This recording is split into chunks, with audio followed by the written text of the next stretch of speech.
Not this time.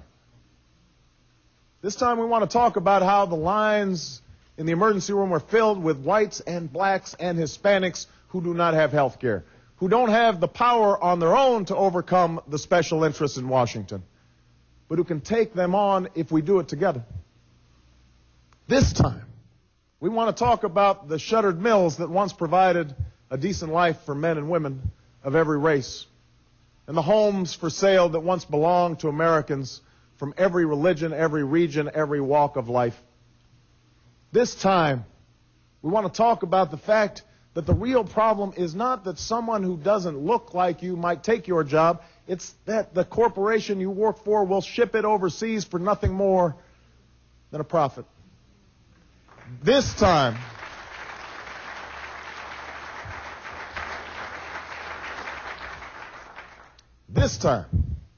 we want to talk about the men and women of every color and creed who serve together and fight together and bleed together under the same proud flag. We want to talk about how to bring them home from a war that should have never been authorized and should have never been waged.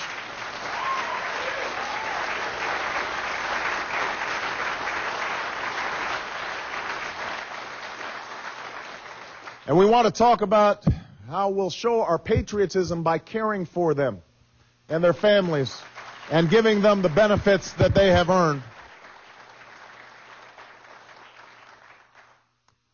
I would not be running for president if I didn't believe with all my heart that this is what the vast majority of Americans want for this country. This union issue was at a roundtable discussion where everyone went around telling their story and why they were there.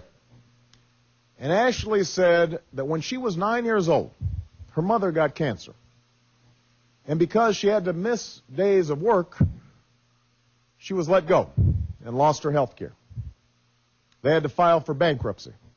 And that's when Ashley decided that she had to do something to help her mom. She knew that food was one of their most expensive costs.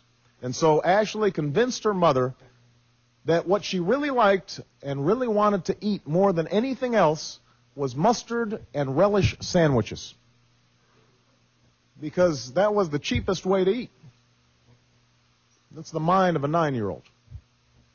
She did this for a year until her mom got better. And so Ashley told everyone at the round table that the reason she had joined our campaign was so that she could help the millions of other children in the country who want and need to help their parents too. Now, Ashley might have made a different choice. Perhaps somebody told her along the way that the source of her mother's problems were blacks who were on welfare and too lazy to work, or Hispanics who were coming into the country illegally. But she didn't. She sought out allies in her fight against injustice. Anyway, Ashley finishes her story and then goes around the room and asks everyone else why they're supporting the campaign. They all have different stories and different reasons. Many bring up a specific issue. And finally, they come to this elderly black man who's been sitting there quietly the entire time. And Ashley asks him why he's there. And he doesn't bring up a specific issue. He does not say health care or the economy. He does not say education or the war. He does not say that he was there because of Barack Obama. He simply says to everyone in the room, I am here because of Ashley. I'm here because of Ashley. Now, by itself, that single moment of recognition between that young white girl and that old black man is not enough. It is not enough to give health care to the sick, or jobs to the jobless, or education to our children. But it is where we start. It is where our union grows stronger.